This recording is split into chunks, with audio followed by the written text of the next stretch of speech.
Kita melihat, pertumbuhan ekonomi Indonesia di kuartal 1 Pak Suwandi ini kan sudah terlihat ada koreksi dibandingkan dengan tahun sebelumnya begitu. Iya. Apakah ini juga lalu terlihat juga di multi-finance?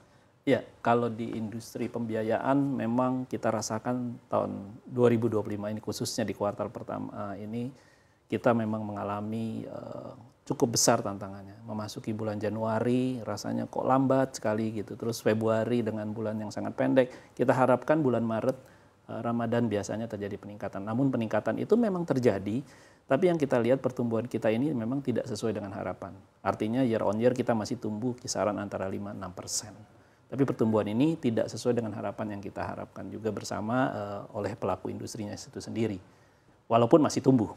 Baik, biasanya kan kuartal di mana adanya Idul Fitri dan Lebaran ini menjadi kuartal dengan pertumbuhan yang tertinggi sepanjang tahun begitu. Artinya seperti apa potensi di kuartal-kuartal berikutnya di sisa 2025 ini? Memang ini sebenarnya adalah lanjutan daripada tahun 2024 di kuartal ketiga, kuartal keempat kita merasakan bahwa perlambatan daya beli kita rasakan sehingga penutupan penjualan roda 4 saja di tahun 2024 itu hanya 875.000 dari target awal 1 juta.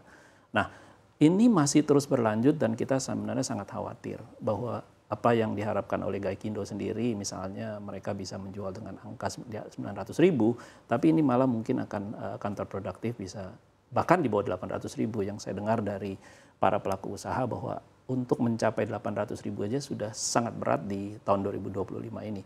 Ya, kita harus akui bahwa perlambatan daya beli ini memang sangat mempengaruhi. Artinya bahwa masyarakat tentu akan lebih mendahului kebutuhan-kebutuhan primer.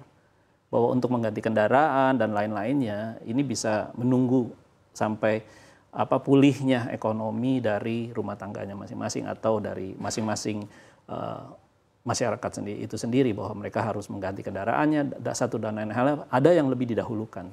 Itu yang kita lihat sih sebenarnya, Mbak Aneka. Baik, kita tahu juga perang tarif ini kan masih terus berproses begitu, meskipun kita sudah lihat sedikit melandai ketegangannya, tapi apakah ini akhirnya juga mempengaruhi seperti apa otomotif yang ada di dalam negeri begitu? Apalagi kita tahu juga banyak produk-produk otomotif ini kan juga dikirim dari luar negeri, salah satunya China yang juga terkena masalah tarif ini.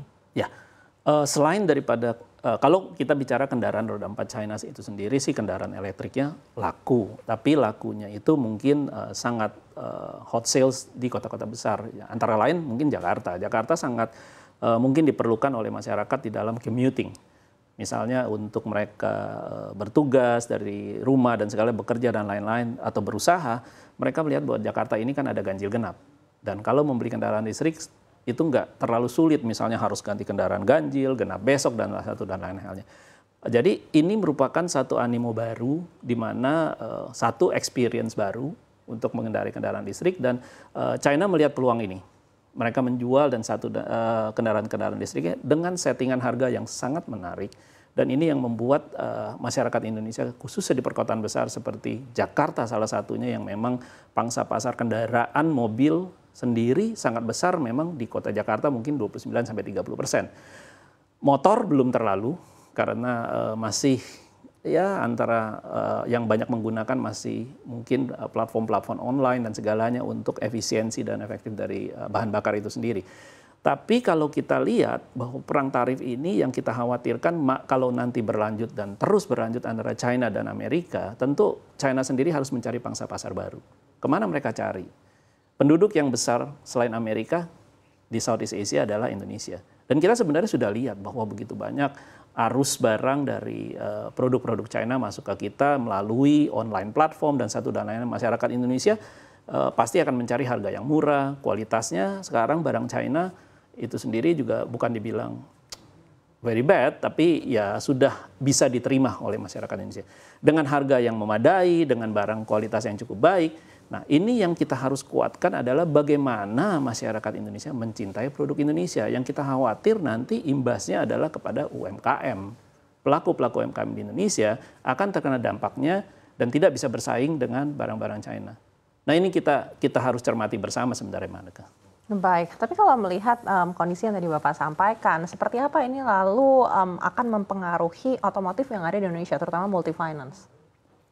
Nah, kalau otomotif itu sendiri tentunya setiap apapun brand yang ada pasti memerlukan pembiayaan. Memang mobil listrik saat ini belum rasionya yang sangat tinggi untuk pembiayaan. Awal muasalnya bahkan 70-80% masih orang membeli tunai. 20%, 30% secara pembiayaan.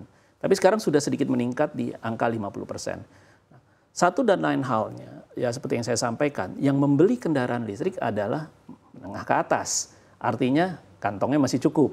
Ada saving atau ada uang yang mereka bisa beli, rather than mereka beli melalui pembiayaan, mereka belinya secara tunai, dan mereka rasakan bahwa mungkin kalau melalui pembiayaan ada yang cukup mahal asuransinya, karena perusahaan asuransi sendiri dalam menentukan preminya sampai hari ini belum ada premi untuk dan rata-rata pasti akan mengenakan premi yang sedikit lebih tinggi dari kendaraan konvensional. Nah, tapi saya yakin ke depannya kalau semakin banyak dan dilihat oleh masyarakat sekarang yang menengah ke atas membeli, nanti mereka melihat, wah ini banyak nih, harganya semakin menarik, harganya semakin bisa dijangkau dan segalanya. Apakah ini akan mengganti mobil-mobil konvensional yang LCGC? Nah, seperti itu, satu dan lain halnya. Tapi masyarakat Indonesia tetap masih berhitung kendaraan listrik ini punya harga jual nggak sih? Nah, itu yang menjadi perhitungannya kan.